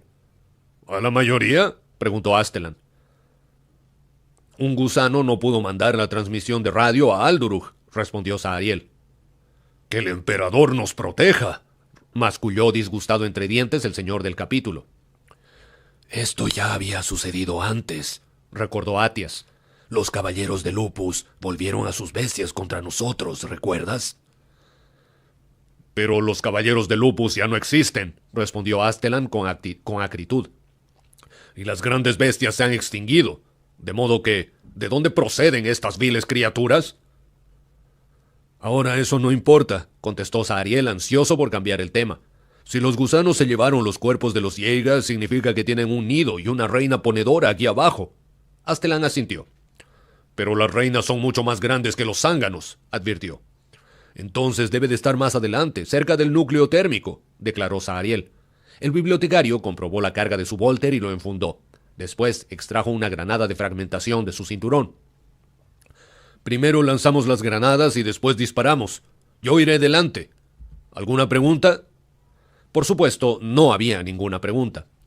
Los guerreros de la escuadra habían recibido sus órdenes. Los astartes volvieron a la formación y prepararon las armas sin vacilar. Sahariel sustituyó a Astelan a la cabeza del grupo y empezó a avanzar por el pasillo a paso ligero. Mientras lo hacía, reunió de nuevo su poder y lo envió a buscar por el camino que tenían por delante. Sintió que había más gusanos esperándolos en el otro extremo y sacudió a los monstruos con una ola de energía psíquica. Un terrible chillido inundó el aire y los poderosos y acorazados cuerpos estallaron entre las ocultas raíces, revolviéndose en la agonía de su muerte. Sahariel golpeó de nuevo, canalizando cada gramo de su rabia en el impacto, y los gusanos se convirtieron en chirriantes piras de color morado y añil. Sahariel preparó la granada que tenía en la mano. ¡Por el emperador!, gritó y la lanzó por el pasillo. Un instante después, 9 granadas más pasaron volando junto a su cabeza formando precisos arcos y detonaron justo al otro lado de la entrada a la cámara central. Nuevos chillidos inundaron el aire mientras la metralla acababa con las criaturas ocultas alrededor del acceso a la sala. Zahariel respondió con un grito furioso y echó a correr en aquella dirección mientras blandía su báculo en llamas como una tea. Un enjambre de gusanos dominadores aguardaba para atacarlos, preparados para defender su nido. El bibliotecario lanzó un torrente de llamas psíquica al centro de la multitud de bestias, carbonizó a una veintena de criaturas y dejó al resto aturdidas. Sus hermanos y él corrieron al interior de la cámara un momento después y empezaron a pelear en serio. Zahariel dibujó un nuevo y crepitante arco con su báculo psíquico y mató a 2 gusanos que arremetían contra él por la derecha. Otro monstruo lo atacó por la izquierda y clavó sus mandíbulas en la hombrera de ceramita. Con un rápido movimiento, el Astartes apuntó con su arma y decapitó a la criatura de un tiro certero. A su alrededor, las espadas sierra aullaban y los Volter martillaban mientras los ángeles de la muerte acababan con sus enemigos. La cámara era una enorme caverna artificial que se elevaba hasta un techo abovedado 30 metros sobre sus cabezas. El inmenso cilindro del núcleo térmico dominaba el centro de la estancia. Se alzaba desde un agujero de más de 500 metros excavado en el lecho de la roca del planeta y se perdía en una abertura en la cúspide de la bóveda donde llevaba el calor geotérmico para las unidades de intercambio que a su vez abastecían al resto del planeta. El ambiente en el cavernoso espacio era denso por el calor y el hedor a podredumbre. El aire alrededor del núcleo térmico resplandecía como un espejismo y una intensa sensación de trastorno amenazaba con apoderarse de Zahariel. Los cables de su capucha psíquica le ardían en el cerebro y una punzada de sordo dolor atravesó su cráneo a pesar de los efectos del amortiguador. La barrera entre la disformidad y el mundo físico se había debilitado y la sensación de locura y de corrupción era casi palpable, como una capa de aceite que le cubriera la piel. Su formación le decía que en aquel lugar se habían practicado hechizos y el centro de todo aquello yacía a solo una docena de metros de distancia. En el centro de la cámara, a los pies de la columna del núcleo térmico, había una inmensa montaña de cadáveres. Zahariel vio que los de la capa superior llevaban uniformes de color verde bosque manchados de sangre. Se trataba de los refuerzos Jaeger que se habían enviado al emplazamiento. Pero había cientos más. Probablemente todos los trabajadores de la planta estuviesen allí también. Silbando y chirriando, los defensores del nido de gusanos dominadores atacaron a los ángeles oscuros desde todas partes. Zahariel reventó a uno con un par de tiros de su Volter y convirtió a otros 2 más en llameantes cáscaras con una barrida de su báculo. Los Astartes mantuvieron su formación octogonal, mirando hacia afuera y golpeando a destajo con sus espadas sierra a cualquier monstruo que osase acercarse. El entrenamiento de la Legión, y antes los ritos de la Orden, resultaron muy útiles para los guerreros de Caliban y los cuerpos de sus enemigos empezaron a apilarse a sus pies. Pero cada vez que daban muerte a uno de los monstruos, Zahariel sentía que las energías invisibles que vagaban por la estancia se volvían más y más turbulentas. Fueran cuales fuesen los oscuros designios que se ocultaban allí, sus acciones solo servían para alimentarlos más. «¡Continuad avanzando, hermanos!», gritó Zahariel. La escuadra respondió al instante y avanzó en formación hacia el núcleo térmico a paso acompasado. Los gusanos supervivientes intensificaron su ataque y saltaron hacia los espacios abiertos entre la formación de los guerreros, pero todos sus intentos fracasaron al encontrarse con una afilada hoja o con el estallido de un Volter. Los ángeles oscuros avanzaban implacablemente por la cámara, dejando un reguero de monstruos mutilados y sangrantes. Sin embargo, a cada paso el aire parecía volverse más cargado. Extraños centellos crepitaban a lo largo del núcleo y unos gruñidos sobrenaturales resonaban alrededor de los Astartes. Mientras se acercaban a la pila de cadáveres, Zahariel vio que los habían dispuesto en el interior de una vasta espiral. La línea curva estaba constituida por una procesión de runas formadas con mucho esmero que habían sido talladas en el suelo con una antorcha de plasma y rellenadas con sangre coagulada. Los símbolos le golpeaban los ojos y le enviaban punzantes alfileres al cerebro cuando intentaba centrarse en ellos, y el efecto se intensificaba cuanto más lejos en la espiral miraba. Los gusanos supervivientes habían abandonado su frenético ataque y se alejaban de los Astartes en un irregular círculo.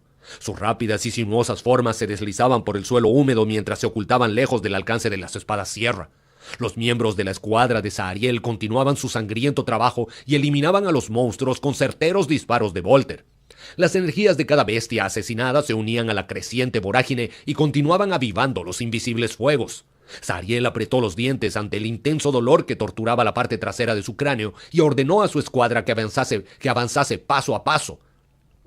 Ahora se encontraban a 10 metros de la pila de cadáveres y vio que a todos los cuerpos les habían pintado una runa diferente y que estaban cubiertos de una baba traslúcida que resplandecía ligeramente con las extrañas energías que parpadeaban sobre ellos. Mientras el rayo globular destellaba, Sariel advirtió una especie de señal pintada en un lateral del núcleo térmico a una docena de metros sobre el montón de cuerpos. Pero antes de poder centrarse en ver qué era, los gusanos se volvieron de manera repentina y avanzaron a toda prisa hacia su escuadra. Un terrible presentimiento se apoderó de Sariel.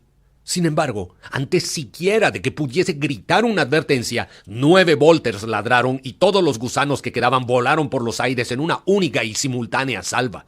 Sus energías de muerte impactaron el éter como un golpe de martillo y las fuerzas contenidas en la cámara estallaron.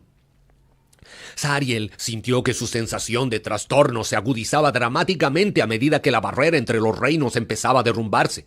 El bibliotecario se tambaleó mientras su amortiguador psíquico amenazaba con sobrecargarse y enviaba afiladas agujas de dolor a su cerebro. Ante él, la pila de cuerpos empezó a agitarse. Durante un breve instante, Sariel pensó que sus nervios cansados estaban fallando y le estaban jugando una mala pasada. Pero entonces, uno de los Jäger muertos echó los brazos hacia atrás y se puso de pie torpemente revelando las terribles heridas que cubrían su torso y su cuello. El rostro del soldado muerto estaba flácido, con la boca abierta y los ojos brillando con un sobrenatural tono verde. Después se revolvió otro cadáver y otro hasta que toda la montaña estuvo en movimiento. Bajo los Jäger estaban los hinchados y putrefactos cuerpos de los hombres y mujeres vestidos con los grises monos de trabajo y con la cara descompuesta y con expresiones de sufrimiento y de horror. Estaban cubiertos de moho y de colonias de larvas que se retorcían. A muchos les faltaban trozos de piel o tenían muñones que mostraban huesos rotos en lugar de extremidades. Pero lo que todos estos horrores ocultaban bajo su putrefacta apariencia era mucho más terrible. Conforme los cientos de cuerpos empezaban a avanzar tambaleándose y arrastrándose hacia los aturdidos astartes, fueron dejando al descubierto una veintena de hinchadas y retorcidas larvas que en su día habían sido personas. Sus huesos se habían ablandado y sus músculos se estiraban hasta que su forma dejaba de parecer humana. Solo sus débiles extremidades y sus desencajados y agonizantes rostros revelaban lo que habían sido. Sariel veía claramente las negras formas enroscadas de los gusanos dominadores en los gelatinosos torsos de las larvas mientras se alimentaban lentamente de los cuerpos todavía vivientes de sus huéspedes hasta alcanzar la madurez. Las larvas rehuían el aire libre e intentaban en vano ocultarse bajo el acorazado y enroscado cuerpo del inmenso gusano que yacía en el centro de la espiral de hechicería de la cámara. Pintada con blasfemas runas y reluciente de babas, el gusano reina irguió su inmenso cráneo y chilló con furia a las larvas que habían invadido su dominio. Era una visión que habría acabado con el valor de hombres de menos valía, pero la dura disciplina y los lazos de hermandad mantuvieron a los astartes en su lugar. El señor del capítulo Astelan dio un par de pasos hacia adelante hasta llegar al lado de Sariel. ¿Qué ordenas?, preguntó con voz férrea mientras la horda de muertos vivientes se acercaba. Sariel recordó las técnicas que Israfael le había enseñado y controló el palpitante dolor de su cráneo antes de que se apoderase de él. «Formad una línea de fuego», ordenó. El cadáver más cercano estaba a solo 5 metros de distancia.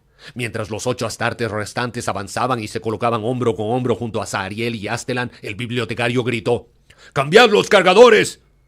Todos a una, los nueve pares de manos se pusieron en marcha y cambiaron los cargadores casi vacíos de sus volters e insertaron unos nuevos. Las palancas de carga sacudieron las armas con un traqueteo bien aceitado. La tambaleante muchedumbre estaba a 2 metros de distancia, casi lo bastante cerca como para tocarla. «¡Escuadra!», gritó Sariel. «¡Un paso atrás! 5 tiros rápidos! ¡Fuego!». Todos al mismo tiempo, 10 pares de botas golpearon el permacemento. Los volters ladraron y escupieron una salva de disparos. Los cuerpos vestidos de verde empezaron a sacudirse y quedaron destrozados bajo la tormenta de proyectiles sensibles a la masa. La primera fila de cadáveres se desintegró bajo la descarga. «¡Un paso atrás! 5 tiros rápidos! ¡Fuego!». Los Volters tronaron de nuevo, todos los disparos acertaron su objetivo y 50 cuerpos más fueron reducidos a ensangrentados fragmentos. El resto de la muchedumbre continuaba tambaleándose hacia adelante con las manos estiradas a poco más de 1 metro de distancia. Bajo las órdenes de Sahariel, la escuadra dio otro paso atrás y lanzó 5 nuevos disparos hacia la masa. Los cargadores quedaron vacíos mientras 50 cuerpos más se convertían en una sangrienta vaporización. Los muertos vivientes se habían reducido a la mitad en tan solo 20 segundos, pero los que quedaban avanzaban deprisa. Envuelto en una humareda de Propergol, Sahariel levantó su crepitante báculo. «¡Lealtad y honor!», rugió. «¡Cargad!». Con un furioso grito, los ángeles oscuros corrieron entre las monstruosidades con las aullantes espadas sierra. Blandidas con una fuerza sobrehumana, las espadas partieron torsos y mutilaron extremidades con cada golpe. Los cadáveres caían al suelo con los toques del báculo de Sahariel y su carne en descomposición crepitaba bajo los azotes del poder psíquico del bibliotecario. Los muertos vivientes rodeaban a los astartes que luchaban con determinación y arañaban y se agarraban a sus acorazadas figuras. Lo que les faltaba de fuerza y habilidad lo compensaban en número, pero los ángeles oscuros eran expertos en el arte de matar y sus filas se derretían como el hielo sobre un hierro incandescente. En unos momentos, la balanza se inclinó inexorablemente a favor de los astartes y entonces la reina gusano entró en acción. Un oportuno relámpago fue la única advertencia. La inconstante luz chisporroteaba por todo el núcleo térmico y Sahariel vio al inmenso gusano erguirse como una serpiente a punto de atacar. El bibliotecario se apartó hacia un lado justo cuando la criatura se abalanzaba sobre la escuadra con la fuerza de un tren fuera de control. Con un grito, Sahariel se dio la vuelta para enfrentarse a la bestia mientras la reina se enroscó de nuevo como un muelle y volvió a atacar. Esta vez alcanzó a Gideon y a 2 cadáveres con sus amplias mandíbulas. Sus pinzas curvas se cerraron como unas inmensas tijeras. Los 2 muertos se partieron de inmediato. La armadura de Gideon resistió medio segundo más, antes de ceder también. Astelan y Jonas se volvieron y cargaron con furia contra la reina, pero sus espadas sierra apenas dejaron unas pequeñas marcas en la gruesa coraza del gusano. Chillando de rabia, la reina arremetió con su coriácea cabeza y apartó a Jonas a un lado. Después embistió contra Astelan con las sangrientas mandíbulas abiertas. El señor del capítulo logró apartarse en el último momento y rebanó un trozo de una... Perdón, un segundo. Ay, las crías, malditas crías.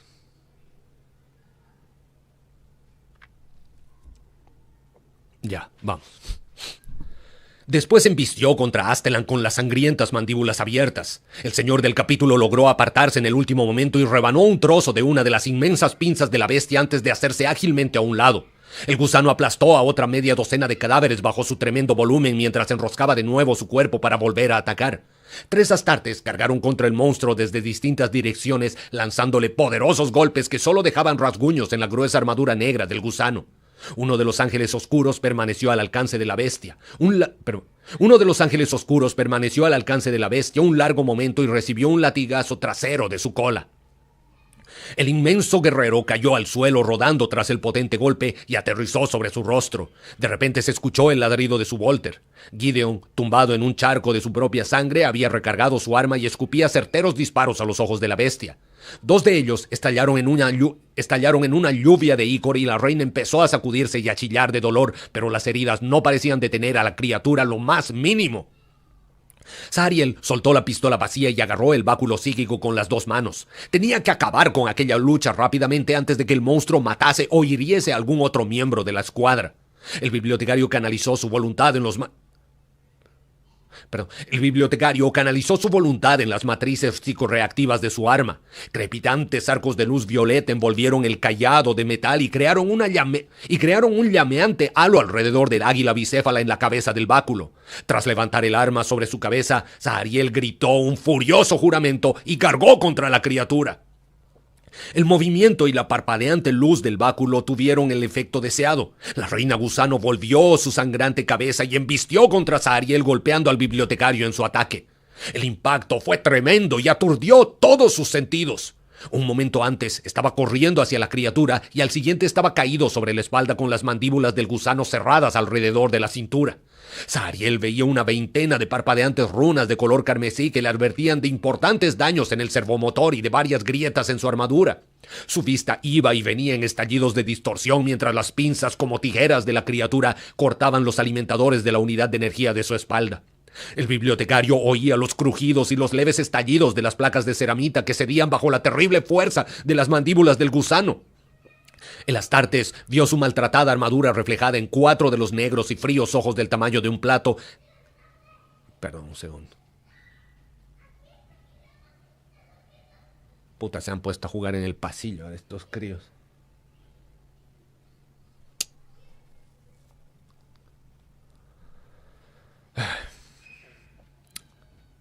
Bueno, a ver.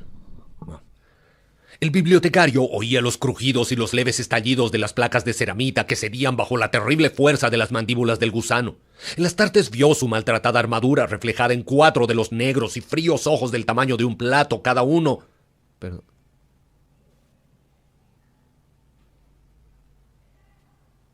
perdón.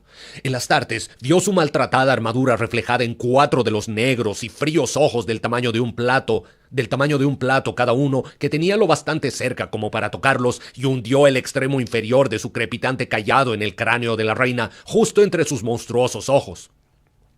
El báculo de energía atravesó el grueso hueso con un destello de luz blanco azulado acompañado de un furioso estruendo, mientras el bibliotecario canalizaba cada ergio de fuerza psíquica que podía dominar hacia el cuerpo de la criatura. Sus nervios se frieron y su materia cerebral hirvió. Los ojos que le quedaban al gusano explotaron y las placas de su caparazón crujieron mientras un intenso vapor surgía de su interior. Sahariel absorbió la vida del monstruo en un segundo con los furiosos vientos de la disformidad. La bestia emitió un grito desgarrador y sacudió la cabeza con un espasmo agónico. El estertor lanzó a Sahariel al suelo con tanta fuerza que lo dejó inconsciente. Fin de sección. Hoy el Saharielito está al borde mismo de la muerte, weón. A ver. Bueno, pero no, parece que ya... A ver. Ya no, más bien estaba al borde de la muerte y ya logró pegarle así con lo que he tenido que pausar, me perdió un poco. Pero estaba a punto de partirlo en 2, ¿no? Lo agarró con las pinzas, estaba a punto de partirlo en 2 y ahí como que le pegó el baculazo con energía. Me he hecho esta parte un poco de recuerdo a Starship Troopers. Cuando la reina, no sé si era la reina o era un tipo Overmind, tenía atrapados a la que era piloto, a la... ¿Cómo se llamaba esta actriz? Era una actriz muy bonita en todo caso. La personaje se llamaba Carmen, porque eran argentinos todos estos muchachos teóricamente. Carmen Díaz, creo que era la piloto. Y estaba con el otro piloto que también era un weón medio petulante, medio pesado, que se pelea con Johnny Rico. Y ahí el gusano como que le mete una wea en la cabeza al otro piloto y como que le chupa el cerebro. Y ahí también estaba Carmen Díaz que le meten así como una cuchilla en la pierna, estaba ahí toda atrapada, pero logra cortarle la weá esa que el diente, el colmillo ese que le metían en la cabeza, logra cortarle eso al bicho. Y al otro piloto se lo había pasado. Y después llegan Johnny Rico y los demás y hacer pico a la reina esta o al Overmind Y los recios de Rico. No me acuerdo cómo se llamaban. En todo caso, yo la vi en inglés. ¿Ya? Entonces... Hoy tendríamos que verla de nuevo porque esta película es bacán. Y es muy buena. Es totalmente Warhammer esta peli porque están así como en su pelea contra megarácnidos o contra tiránidos, digamos. Y aparte tiene su propaganda imperial, pues sí, totalmente. Si no, bueno, nosotros hace tiempo también teníamos la propaganda imperial súper basada en Starship Troopers, así. Do you wanna know more? Ve, entonces, obviamente después de Bolívar el héroe, podríamos ver que se llama Starship Troopers. A ver, ¿no será tal vez que al león, la persona en que más confiaba, le diga que casi deja que lo duerman y siendo él incapaz de entender el carácter de la gente, tal vez lo alejó por miedo y ya no puede confiar? Sí, es que totalmente, hermano. Esa traición de Luther, o sea, si lo vemos ahora con este trasfondo de que no puede leer a la gente, tal vez no supo interpretar el hecho de que Luther así le dijera, puta, igual casi te cago, pero no, al final te salvé. Entonces, ¿de qué influye? Mucho influye. Pero dado que es tan racional, igual, no sé, podría quedarse con la última acción, ¿no? O sea, porque ya, llega un punto donde Luther lo traiciona, digamos, donde decide no actuar en su favor. Y digamos, hasta ahí podría decir, oye, este weón me traicionó y ya no puedo confiar en nadie. Pero ¿qué fue lo que pasó inmediatamente después? Que yo considero que no sobreescribe, pero como que se vuelve el último elemento en el array, digamos. Y por ende, el que más atención debería prestar. Yo creo que no debería olvidar el intento de traición, pero tiene que tener en cuenta que después de ese intento de traición hubo una redención inmediata, ¿no? Entonces, es entendible hasta cierto punto. Pero es que también está omitiendo información. Y con esto, o sea, no quiero decir que tu análisis sea menos válido, para nada, es totalmente válido. Pero el león como que no toma toda la información. O sea, porque está decidiendo tomar hasta el punto de cualquiera me puede traicionar. Sí, pero está omitiendo el punto de, las personas se pueden redimir, digamos, y pueden obrar mal, pero después corregir sus acciones. Entonces, como que no está tomando el panorama completo. De que su cuestión tiene verdad, sí, su pensamiento tiene verdad, pero no está completo. Eso es lo que sostengo. Una sesión de cine de la logia viendo Starship Troopers, no digo nada más. Y sé que hay otras Starship Troopers, pero no las he visto. Solo he visto la 1. Y creo que hay una donde es con Johnny Rico de nuevo. Porque creo que la 2 y la 3 no son con Johnny Rico. Creo que en la 4 Johnny Rico vuelve. Y lo sé porque una vez estaba viendo una como serie hecha por fans de Mortal Kombat. Y el que hacía de Johnny Cage era justamente Johnny Rico. O sea, el actor de Johnny Rico, ¿no? La tercera es con Johnny Rico. Ya, perfecto. Ahora, igual aunque, no sé, igual tendríamos que ver, güey.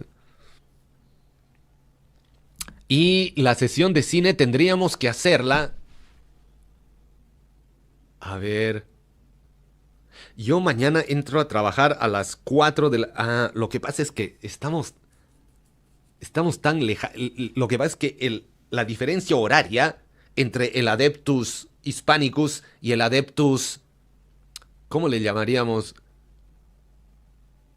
México cuenta como que también está... Bueno, por lo menos tiene una parte que está en el Caribe, ¿o no? O sea,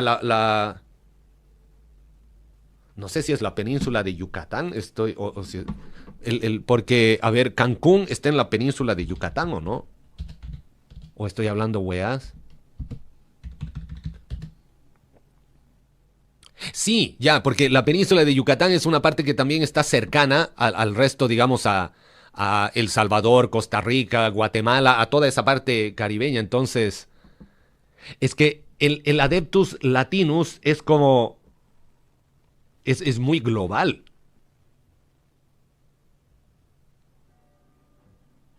Pero a ver... Incluso el Adeptus Hispanicus yo creo que lo podríamos agrandar a Ibericus. Porque si es Ibericus, entra España, Portugal... Bueno, pero no es que tengamos a nadie de Portugal tampoco, ¿no? Es que Latinus implicaría todo Latinoamérica y los países latinos también. O sea, latinos propiamente tal, que son España, Portugal, Italia, Rumania... Entonces, como que tendría que ser por zonas, tal vez. Ya, entonces está bien. El mar Caribe es lo que define los países caribeños. Entonces ahí podrían estar, aunque no tienen el mismo horario, creo. Pero a ver, los que sí tienen el mismo horario son México, El Salvador, Costa Rica, Nicaragua, Guatemala. Honduras, creo que ellos están a la misma hora. Bueno, la cuestión es que, digamos, esa zona y España son la mayor diferencia horaria. Pues. Por ejemplo, ahorita, para el Hispanicus, salvo Canarias, que tiene una hora menos, es la 1 de la mañana. A ver, 19 más... ¿O no? Para mí son las 7. Si son las 19 más 6 serían 25, la 1 de la mañana. Para la mayoría de los Hispanicus. Mientras que para los caribensis serían las 5 de la tarde. Pero Venezuela, creo que... Sí, pues también, creo. Y le tendríamos que preguntar a Toby. Pero bueno. Entonces, entre las 5 de la tarde y ya, tenemos 7, 8 horas de diferencia. Entonces tendría que ser una hora que no sea tan tarde para hispánicos y no tan temprano para caribensis. ¿Qué se llama? El sargento, el sargento Héctor, él es canario. Por eso sé que tiene 2 usos España. Es por él.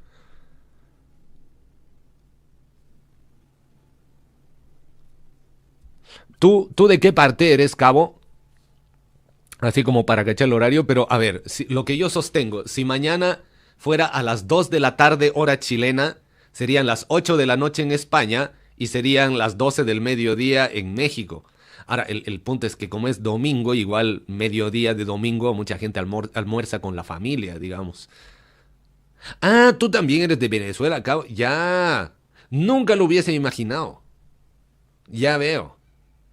Ah, entonces hace mucho tiempo como que tú sí tenías derecho a hacer cierto chiste que yo observé en el server, weón. Porque yo creo que cada quien puede hacer los chistes que le dé la gana acerca de su propio país, pues, pero no del país del otro. Entonces, mira. La macana es que la hora... tal vez pueda ser a la hora de hoy, mañana, yo estaría en La Pega. Pero igual a los ratos que yo tenga que estar trabajando puedo dejar la transmisión ahí corriendo. No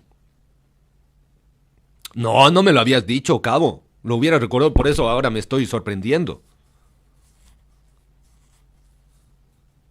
Pero bueno, el pasado puede doler, pero podemos o huir de él o aprender.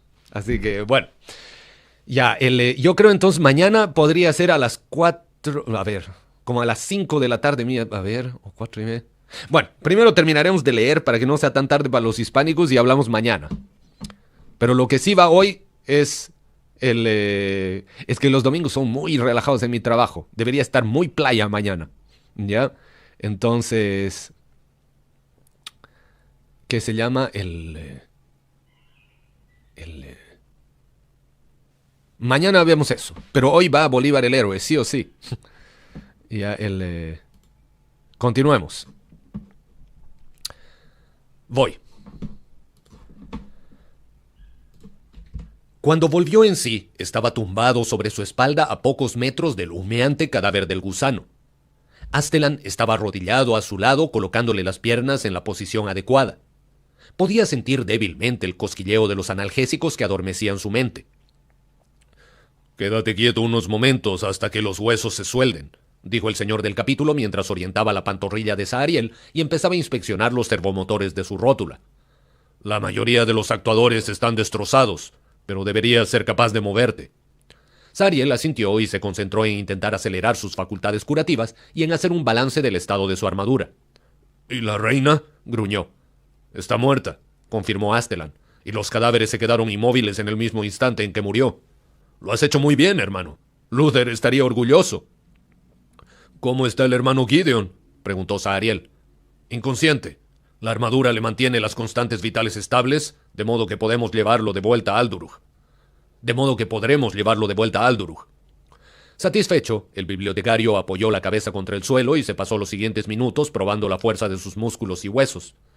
Las placas de su armadura chirriaban y las runas escarlata parpadeaban insistentemente ante sus ojos mientras flexionaba con cuidado primero la pierna izquierda y después la derecha. Continuó débil durante unos minutos más mientras su cuerpo funcionaba para reparar los daños, pero estaba activo. Astelan le ofreció la mano y él aceptó agradecido mientras se ponía cuidadosamente de pie. El cuerpo de la reina gusano estaba envuelto en volutas de humo negro.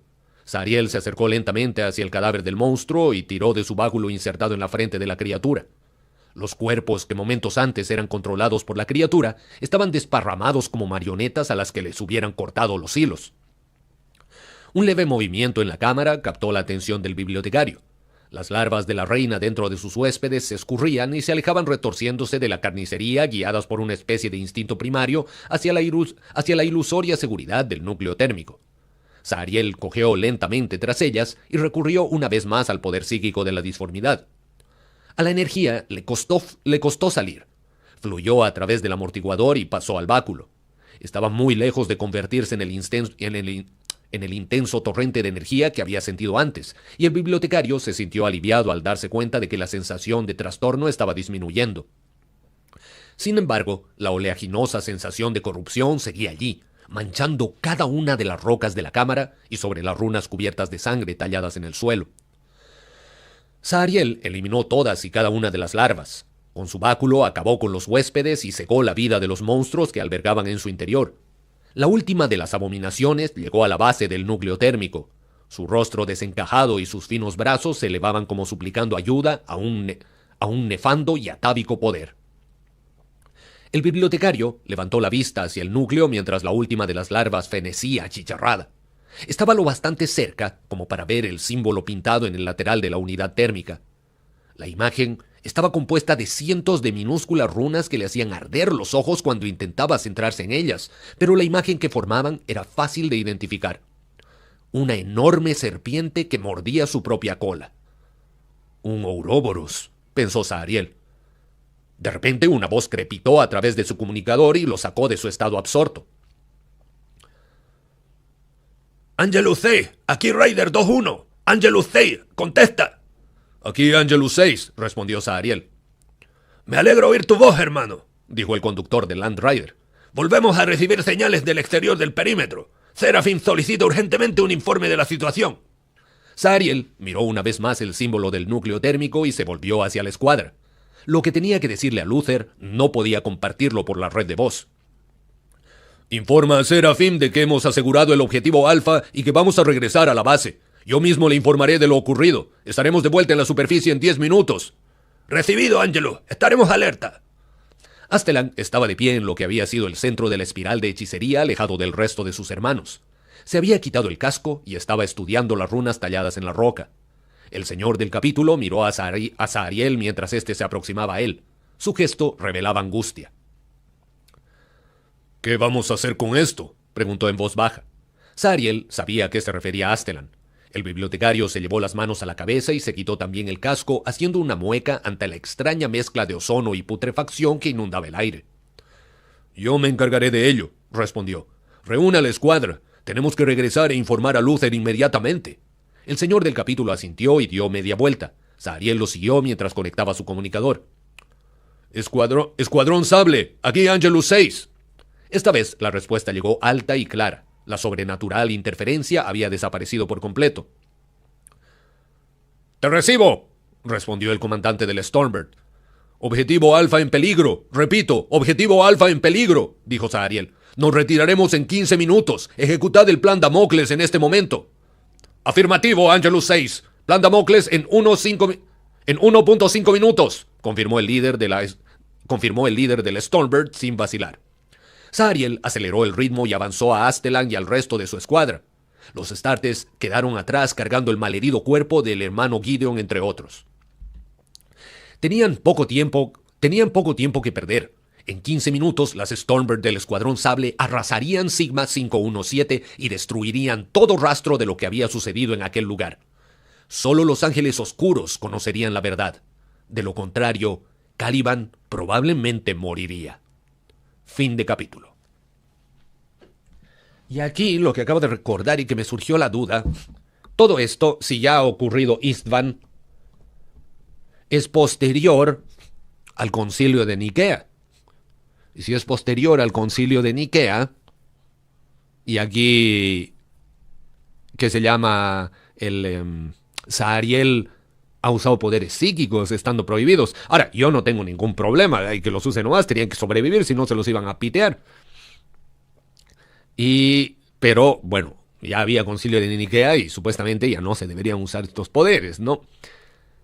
Y ahora hay otro. Bueno, y ahora está. Lo interesante ahora es que hay esta cuestión que tiene que mantener secreta para que no digan, oye, hay criaturas en Caliban y que no sé qué, y hay que pitearlo. Entonces, esto, ya el hecho de mantener un secreto, ya va en contra del imperio, digamos, en contra del león. Entonces, acerca a Sahariel al bando de Luther. Como que recién entiendo la importancia de esta parte de los bichos, las bestias, esta reina gusano, esta cuestión medio disforme. Recién entiendo cuál es la importancia dentro de la novela, porque yo estaba diciendo, puta, y ahora van a pelear contra unos bichos, weón. Yo quería que haya humanos, que sea parte de lo de la guerra civil y toda la cuestión, pero ahora me ponen esta weá de relleno, pero no es nada relleno, pues es una cuestión que complica más la cuestión. Porque ahora está la guerra civil y está la presencia de estos bichos disformes en Caliban, que puede haber otros, y interesantísimo. Y efectivamente, es como dice Cabo, la prohibición de los poderes psíquicos fue para todas las legiones. Porque aquí, bueno, no sé si estás al día con los 1000 hijos, pero ahí nos cuentan lo que pasó en Nicea. Y claro, los principales afectados eran los 1000 hijos, que como decía el buen Alicred, ellos son los que dejaron la cagá, porque, puta, hasta limpiaban el Volter con poderes psíquicos, ¿no? O sea, lo usaban para todo. Oh, voy a ir a cagar, pero, puta, por ahí me ensucio la mano, si agarro el papel higiénico con la mano, entonces me limpiaré con poderes psíquicos. Ya, bueno, por reventar tanto la mano con los poderes psíquicos, los mandaron en juicio. Y aparecieron, pues, varios bibliotecarios para hablar en favor de los 1000 hijos y qué sé yo, y nos dicen que habían ángeles oscuros, habían de los amos de la noche, y principalmente, y a la cabeza estaba el buen Targutai Yasuke. Pero no, igual el emperador les dijo, no, chupen la que cuelga, aquí no hay más poderes psíquicos, solo yo, y Malcador, y los astrópatas, y los navegadores, ya, pero Astartes así, no, ya, así que, chao. Y el que usa está en mi contra. Complicado. Ay, claro, y también, bueno, como dice Jaden, no son poderes psíquicos, es el poder de Fenris. Ay, Mortarion culeado, entero maricón, yo también lo odié. Pero, puta, estuvo muy interesante el concilio de Nicea. Y aparece Lord Fulgencio, y aparece también el Sanguinius. No, gran cuestión.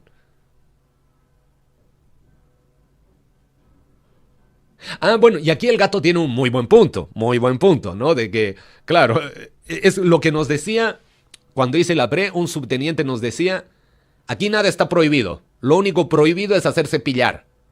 Oye, eso como que te abre la mente a un montón de posibilidades. Y claro, puta, haz la wea que quieras, mientras no te pillen. Pero totalmente, el tío Nicolás estaría orgulloso de tu comentario, querido gato. Es el tío Nicolás Maquiavelo. Bueno, ¿para qué voy a mostrar el libro? Ya saben qué libro iba a mostrar. Pero sí, pues, ahí tiene un buen punto el gato. No es válido para nadie, pero de que todos lo van a hacer, van a decir... Es que siempre va a estar la actitud, ¿no? De que, no, es que, puta, en mi caso la regla no corre porque yo tengo este buen justificativo. Y efectivamente todos pueden tener un buen justificativo. Aquí Sahariel estaba súper válido, güey. Si no lo hago me matan y yo no quiero morir. Y bueno, nadie lo voy a contar y todo bien, ¿no? Pero he ahí.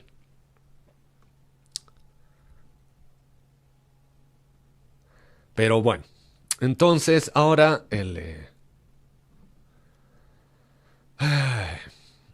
sapearemos primero y después ya nos vamos. A ver, me voy.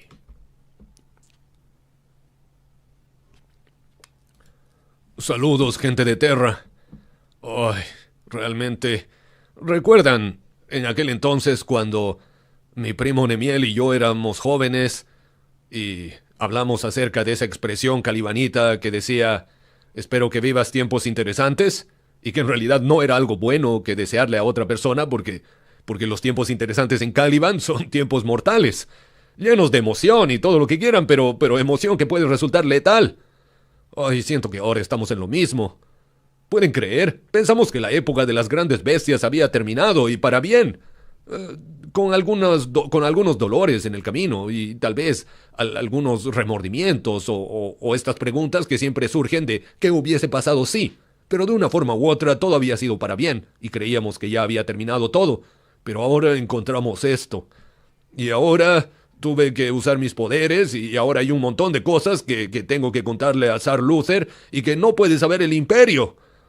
Ay, Dios, estos sí que son tiempos interesantes, gente de Terra. No necesariamente para bien. Y si notan un poco de diversión en mi voz es porque estoy nervioso y no sé cómo más reaccionar. Pero bueno, hay que hacer lo que hay que hacer. Ni modo. En fin, lo que puedo decirles es que en el próximo capítulo, aunque está más relacionado a mi primo y a mi primarca Lionel Johnson, lo que veremos son secretos del pasado. Así que, bueno, espero que les vaya muy bien, querida gente de Terra. Saludos ahí a mis hermanos de Los Ángeles Sangrientos. Saludos, Cabo Vid. Espero que les vaya muy bien. Cuídense y estén bien hasta que nos veamos de nuevo. Así podremos seguir rememorando estas aventuras.